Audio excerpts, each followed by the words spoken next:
Cricket মানেই উত্তেজনা, আর tape tennis cricket মানেই ভিন্ন এক আবেগ। সেই আবেগকে ঘিরেই পূর্বাচলে বসেছিল 2 দিন ব্যাপী ব্যাচ ভিত্তিক ক্রিকেট টুর্নামেন্ট সিজন 6, যার আয়োজন করে 72-20 স্পোর্টস ক্লাব। সবুজে ঘেরা পূর্বাচল সুইমিং পুল মাঠে ব্যাটে বলে লড়াই আর গ্যালারিতে দর্শকদের উচ্ছ্বাস, সব মিলিয়ে ছিল উৎসবমুখর পরিবেশ। শুক্রবার সকাল 8:30টায় বিটিএস 95 ও লিগ্যাল স্টার্স 98 এর ম্যাচ দিয়ে শুরু হয় টুর্নামেন্ট। প্রথম দিনে অনুষ্ঠিত হয় 8টি ম্যাচ। এবারের আসরে অংশ নেয় 10টি ব্যাচ।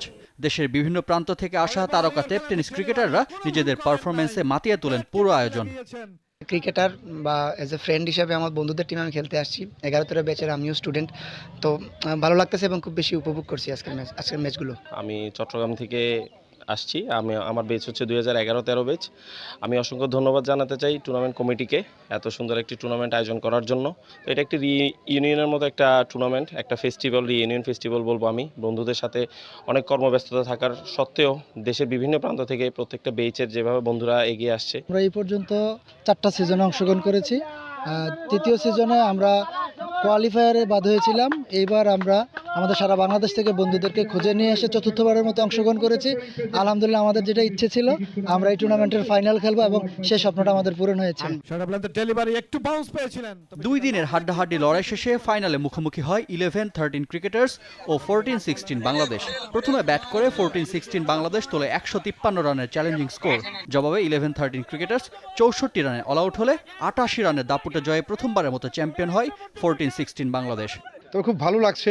এদের যে আয়োজন সত্যিকার অর্থে প্রশংসার দাবিদার, এদের যে উদ্দেশ্য, এদের যে লক্ষ্য সত্যিকার অর্থে প্রশংসার দাবিদার। সমাজের যে যুব সমাজ, তরুণ সমাজকে নিয়ে তারা যেভাবে কাজ করছেন, সত্যি তাদেরকে আরও একবার স্যালুট জানাতেই হয়। ন্যাশনাল টিমের প্লেয়ার এবং টেপ টেনিসের যারা খুবই ভালো খেলে, হেলিকপ্টার বাবলু, গুলডির মতো অনেক প্লেয়াররা আজকে এসেছিলেন এবং ন্যাশনাল টিমের প্লেয়ার 8-10 অ্যাভেঞ্জার্সে ন্যাশনাল টিমের মোহাম্মদ শহীদুল ইসলাম আজকে খেলেছে।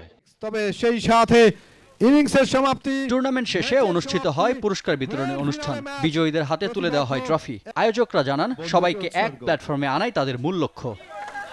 প্রতিবারের ন্যায় এইবারের টুর্নামেন্টটাও খুব সুন্দরভাবে আমরা শেষ করতে পেরেছি। আশা করছি আমরা এই ধারাবাহিকতা রক্ষা করব এবং কি দিন যত যাবে আমাদের মান আরও বাড়বে এবং কি আমরা আরও সুন্দরভাবে সুন্দর পরিবেশে আমরা সবাইকে একসাথে নিয়ে খেলবো। মাদক থেকে দূরে থাকার জন্য খেলাধুলার আসলে কোনো বিকল্প নেই। সেই পরিকল্পনায় মাথায় রেখেই আমরা প্রতি বছরই আয়োজনটা করি। আর এই আয়োজনে যে সম্মুখভাগে অনেক পরিশ্রম, অনেক ত্যাগ, অনেক তিতিক্ষার উপরে দাঁড়িয়ে তার সেই নামটি হলো মোহাম্মদ সোহাগ আলী, যিনি আমাদের এই ক্লাবের একজন ফাউন্ডিং মেম্বার। প্রতি বছর এই দিনটাতে মিলিত হতে পেরে আমরা খুবই আনন্দিত বোধ করি। পাশাপাশি সবার সাথে একটা গেট টুগেদার হয়। আমরা ব্যক্তিগত সম্পর্কের কারণে আজকে আমরা প্রতি বছর মিলিত হই। সবার জন্য শুভকামনা। গত 6 বছর ধরে এমন আয়োজন করছে 72-20 স্পোর্টস ক্লাব।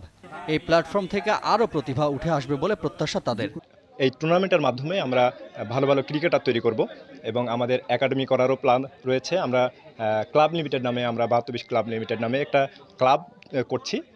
সেই ক্লাবের মাধ্যমে আমরা সারা বাংলাদেশে এই টেপ টেনিসটাকে ছড়িয়ে দিতে চাই এবং আমাদের চিন্তাভাবনাও আছে। আমরা এই ক্লাবের মেম্বারশিপও সংগ্রহ করছি। শুধুমাত্র খেলাকে কেন্দ্র করে যে আয়োজন হচ্ছে এটা মনে করি না। আমি মনে করি 72 সাল থেকে আজকে 26 সাল পর্যন্ত যারা এসএসসি পরীক্ষা দিয়ে উত্তীর্ণ হয়েছে বিভিন্ন প্রতিষ্ঠান থেকে, তাদের একটি মিলন মেলা এবং এই যে মিলন মেলার মাধ্যমে পারস্পরিক যে একটা বন্ধন তৈরি হবে এবং বিভিন্ন রকম তথ্য এক্সচেঞ্জ এবং সম্পর্কের যে উন্নতি হবে, এটি কিন্তু ক্রীড়াক্ষেত্র থেকে শুরু করে সমাজের প্রতিটি স্তরে কিন্তু একটি প্রভাব ফেলবে।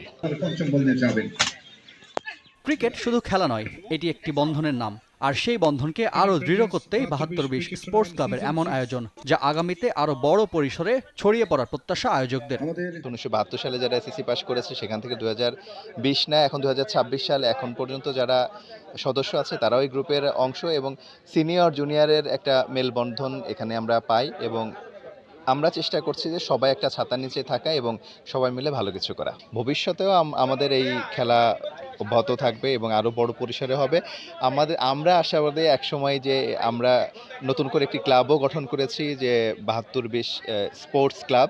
এই ক্লাবের মাধ্যমে দেশের বড় বড় টুর্নামেন্টেও আমরা এখন থেকে অংশগ্রহণ করব এবং আমরা ভবিষ্যতে স্বপ্ন দেখি আমরা বিপিএলও একটা টিম আমরা ভবিষ্যতে নেব এবং সেইভাবে আমরা প্রস্তুতি নিচ্ছি। এবারের টুর্নামেন্টের টাইটেল স্পন্সর ছিল অন্তর ট্রেডিং এবং powered by sponsor car city. Rifat Hossain, channel 24।